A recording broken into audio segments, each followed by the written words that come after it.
Hi, my dear students. So, you all are welcome once again to this class of SS where we were discussing our ongoing chapter, which was chapter number 9, Fundamental Rights, Fundamental Duties, and Directive Principles of the State Policy. In our previous session, we have seen the introduction, the meaning of the human rights, the fundamental rights. In that first one we have cleared, which was the right to equality. Now let us continue from the ongoing topic, which is right to freedom. It is very well known that everybody loves freedom, nobody loves to stay dependent. सबको freedom बहुत अच्छी लगती है, तो वही एक right जो हमें कॉन्स्टिट्यूशन प्रोवाइड करता है उसके ऊपर आज हम डिस्कस करने वाले हैं. The constitution of India provides the citizen of India 6 types of freedom which are as under. Constitution of India अपने सिटीजन्स को 6 तरह की फ्रीडम देता है, जो हमें 1 बाय 1 दिया हुआ है और हम डिस्कस करेंगे आज. Which is first one the freedom of speech and expression. हमें पूरी फ्रीडम है कि हम बोल सकते हैं स्पीच के फॉर्म में और अपने आप को एक्सप्रेस कर सकते हैं, तो वो हुआ हमारा first right according to the right of freedom. Second one is to assemble peacefully without arms. हम पीसफुली, हमें शांति से रहने की पूरी इजाज़त दी हुई है, परमिशन दी हुई है बिना किसी आर्म्स के यानी कि हथियार के. Number third is to form association of और यूनियन. हम किसी के भी साथ में एसोसिएट करके या यूनियन संगठन बना के रह सकते हैं. Number fourth is to move freely throughout the territory of India. हम एंटायर इंडिया के अंदर किसी भी एरिया में फ्रीली घूम सकते हैं. Number fifth is to reside and settle in any part of the territory of India. हम इंडिया के किसी भी पार्ट में रह सकते हैं, सेटल हो सकते हैं. Number six is to practise any profession. हम किसी भी तरह का प्रोफेशन प्रैक्टिस कर सकते हैं. और to carry on any occupation, trade और बिजनेस, या फिर किसी भी तरह का बिजनेस और ऑक्यूपेशन हम चला सकते हैं मनी अर्न करने के लिए. These rights are of utmost importance for the overall development of personality and expression of Indian citizens. ये राइट बहुत ज़्यादा इम्पॉर्टेंट है ओवरऑल डेवलपमेंट के लिए, पर्सनैलिटी के, और एक्सप्रेस करने के लिए इंडियन सिटीजन्स को. अगर इंडियन सिटीजन्स को फ्रीली रहना है तो ये राइट टू फ्रीडम बहुत ज़रूरी है. किस लिए ज़रूरी है? तो उसका रीज़न है for harmonious working of the democracy. Democracy यानी कि लोकशाही की हारमोनियस, एक दूसरे के साथ में यहाँ के सिटीजन्स मिलजुल के रहे. एंड अ हेल्दी लाइफस्टाइल, लोगों की लाइफस्टाइल हेल्दी होनी चाहिए. Any individual can not exercise these freedom autonomously और इररिस्पॉन्सिबली. और हर एक सिटीज़न या फिर कोई भी ऐसा इंडिविजुअल इस राइट को बुरी तरह से यूज़ नहीं कर सकता है या इररिस्पॉन्सिबली. हम एक छोटा सा एग्जांपल देके देखें तो फ्रीडम ऑफ स्पीच भले ही हमें बोलने की इजाज़त देता हो, पर हम कुछ भी और कहीं पर भी नहीं बोल सकते हैं. The state can control and limit this right to freedom if they go against the welfare, peace and security of the society. तो ये जो कॉन्स्टिट्यूशन हमें राइट देता है, तो हम ये मान के चलते हैं कि ये राइट हमें सेंट्रल गवर्नमेंट यानी कि केंद्रीय सरकार हमें देती है. पर स्टेट के पास में पूरा कंट्रोल है इस राइट को लिमिट करने की, इसे सीमित करने की, जब किसी की शांति भंग करने के ऊपर हो रहा हो या किसी की सिक्योरिटी के ऊपर कोई क्वेश्चन अराइज हो रहा हो या सोसाइटी में रह रहे लोगों के ऊपर कोई प्रॉब्लम आ रही हो, तो स्टेट इस राइट को लिमिट कर सकता है. This has been clearly mentioned in the constitution. और ये पूरे तरह से कॉन्स्टिट्यूशन में मेंशन किया हुआ है. It has been stated in the constitution how the rights are exercised. और ये कॉन्स्टिट्यूशन में बताया हुआ है कि किस तरह से राइट को एक्सरसाइज करना चाहिए. Indian citizens have been given the freedom of speech and expression. Indian citizens को फ्रीडम ऑफ स्पीच और एक्सप्रेशन दिया जाता है. This can be expressed either.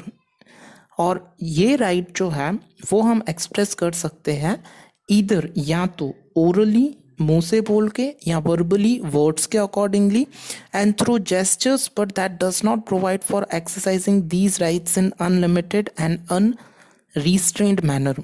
और इसका ये मतलब नहीं हुआ कि हम ओरली या गेस्चर के फॉर्म में, बॉडी लैंग्वेज के फॉर्म में इस राइट को जब हम एक्सरसाइज कर रहे हैं तो हम कुछ भी बोल सकते हैं या फिर अनरिस्ट्रिक्टेड मैनर में कुछ भी नहीं बोला जा सकता। Certain necessary control and limitation have been stated in the constitution. कुछ नेसेसरी ज़रूरी कंट्रोल और लिमिटेशन स्टेट की हुई है कॉन्स्टिट्यूशन में इसके ऊपर। And the state can put required control through law and order for maintaining the unity and integrity of India. State के अंदर कुछ कंट्रोल लगाया हुआ है लॉ के ऊपर और ऑर्डर मेंटेन करके रखा हुआ है यूनिटी यानी कि लोगों को साथ में मिलजुल के चलने के लिए, एंड इंटेग्रिटी ऑफ इंडिया यानी कि लोगों की अच्छाई के लिए, लोगों की भलाई के लिए। Safety of the state, state के अंदर सेफ्टी रहे। For amicable relation with the foreign Nations, foreign Nations के साथ में अच्छे रिलेशंस रहे। Public management and public piece, लोगों का मैनेजमेंट अच्छी तरह से हो सके, लोगों के अंदर शांति रहे। कॉम्प्रोमाइज़ एंड सेफ्टी, हमें नेशन के लिए कॉम्प्रोमाइज़ करना चाहिए और सबकी सेफ्टी के लिए सोचना चाहिए। मोरालिटी यानी कि लोगों की अच्छाई के लिए ये राइट को हमें प्रैक्टिस करना है। Discipline, contempt of court, defamation and provoking violation of crime.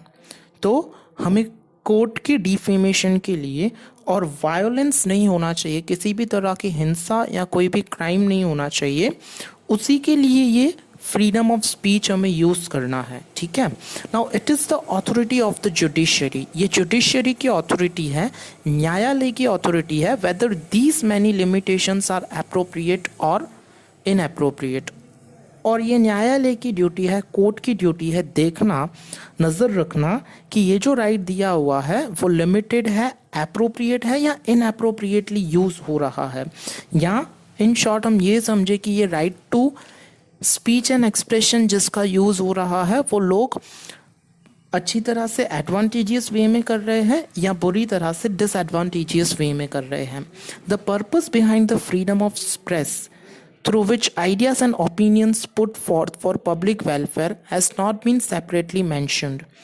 तो हम अगर ये देखें कि purpose behind the freedom of the press, press का मतलब होता है जो न्यूज़पेपर्स हो या न्यूज़ चैनल्स हो, उनके लिए जो लोग काम करते हैं उन्हें प्रेस के पर्सन बोलते हैं। तो उनकी आइडियाज़ और ओपिनियंस एक्सप्रेस करना, हम ये मान सकते हैं कि उन्हें एक right to freedom of speech और एक्सप्रेशन दिया जाता है। तो इसका मतलब ये नहीं हुआ कि मीडिया वाले और प्रेस वाले इस राइट का यूज़ करके किसी भी पब्लिक के लिए या पॉलिटिकल पार्टी के लिए या नेशन के अंदर किस भी टॉपिक के लिए कुछ भी बोल सकते हैं। उन्हें भी बोलने की सिर्फ लिमिटेड ही छूट होती है, राइट दिया जाता है। विदाउट दैट लिमिट वो कुछ भी नहीं बोल सकते हैं।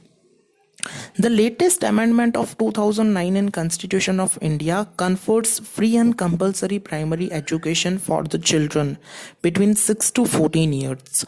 और एक लेटेस्ट अमेंडमेंट जो आया 2009 का कॉन्स्टिट्यूशन ऑफ इंडिया के अंदर, तो वो कॉन्फर करता है कि free and compulsory primary education होना चाहिए उन बच्चों के लिए जिनकी एज 6 to 14 ईयर्स के बीच में है।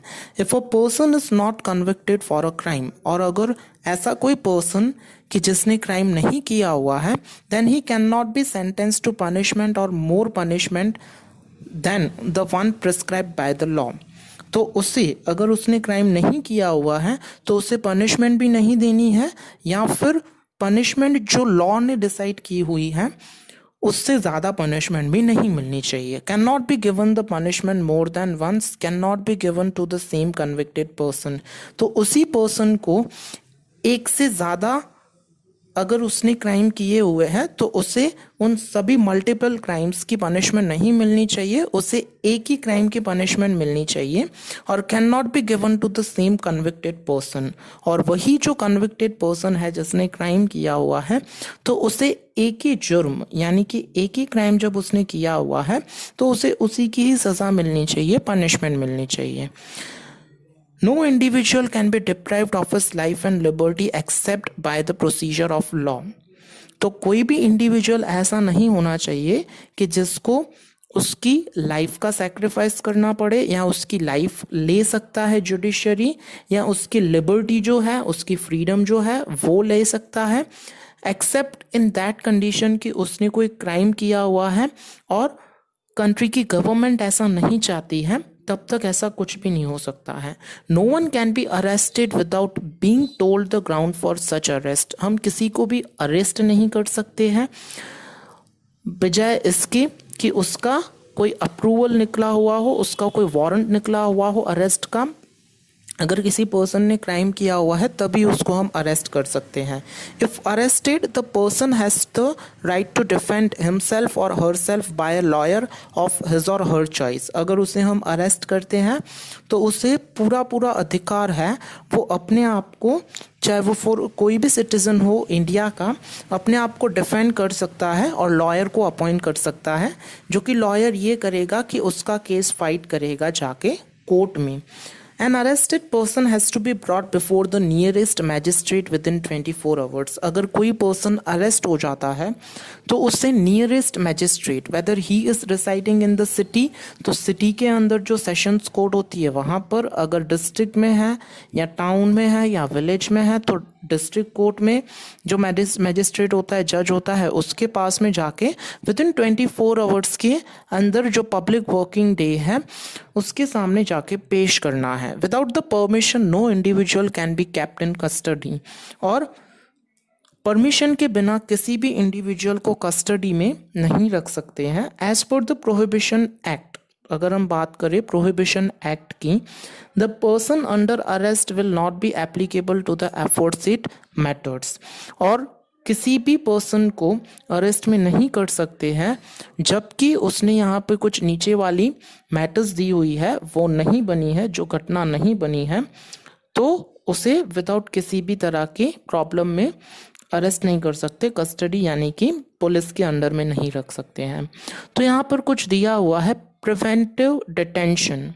If the state anticipate any criminal deed or activity from any person, then as a precautionary measure, that person can be detained by the state under an Preventive Detention Act. अगर किसी person ने, अगर state को ऐसा लगता है कि कोई क्रिमिनल काम हुआ है या कोई एक्टिविटी हुई है किसी पर्सन ने की हुई है, तो उसे प्रिकॉशनरी मेजर के तौर पे पर्सन को डिटेन कर सकती है, यानी कि अपने अंडर में रख सकता है स्टेट। इन शॉर्ट हम ये बोलेंगे कि अगर किसी पर्सन ने स्टेट के अंदर कोई क्राइम किया हुआ है या कोई एक ऐसी एक्टिविटी की हुई है, क्रिमिनल एक्टिविटी जिसे हम बोलते हैं, या गलत काम किया हुआ है, तो अगर स्टेट को ऐसा लगता है कि इस पर्सन ने गलत काम किया हुआ है तो वो अपने अंडर में रखेगी under the preventive detention act. ये एक तरह का एक्ट है। The purpose of this act is not to punish a convict but to stop him from doing any criminal activity against the state, society और any individual. तो इस act का purpose ये होता है कि किसी को पनिशमेंट न करना, बट उस जिस पर्सन को कस्टडी में रखा हुआ है उसे पूरी तरह से रोकना कि कोई भी तरह की क्रिमिनल एक्टिविटी ना बने, वो स्टेट के अगेंस्ट में कोई भी ऐसा बुरा काम ना करे, सोसाइटी के अगेंस्ट में ना करे या किसी इंडिविजुअल पर्सन के अगेंस्ट में ऐसा काम ना करे। अंडर दिस एक्ट, इस एक्ट के accordingly a person can be detain not more than 3 months। इस एक्ट के अकॉर्डिंगली किसी भी पर्सन को 3 महीने से ज़्यादा हम डिटेन नहीं कर सकते हैं। द डिटेंशन और order can be cancel based on the opinion of the जजेस ऑफ द सुप्रीम कोर्ट और members of the advisory board. तो इस तरह का डिटेंशन कैंसिल हो सकता है जब सुप्रीम कोर्ट के जजेस का कोई ओपिनियन बनता हो तो, या members of the advisory board के मेंबर्स ने अगर कोई इस तरह की ओपिनियन दी हुई है कि किसी को स्टेट ने डिटेन करके रखा हुआ है, तो उस बात के ऊपर पूरी तरह से प्रेशर डाला जा सकता है और उस पर्सन को फिर हम डिटेन यानी कि स्टेट के अंडर में कस्टडी में नहीं रख सकते हैं। The state can decide the term of the detention. तो स्टेट ऐसी अथॉरिटी है कि जो डिसाइड करता है कि डिटेंशन की टर्म कितनी होनी चाहिए। बट हमने प्रीवियस लाइन में देखा यहाँ पे कि डिटेंशन की टर्म 3 महीने से ज़्यादा नहीं होनी चाहिए। तो 3 महीने से कम भी जो होनी चाहिए वो भी स्टेट ही डिसाइड करता है. So we have discuss today the right to freedom. So thank you for watching the video students. Have a very nice day.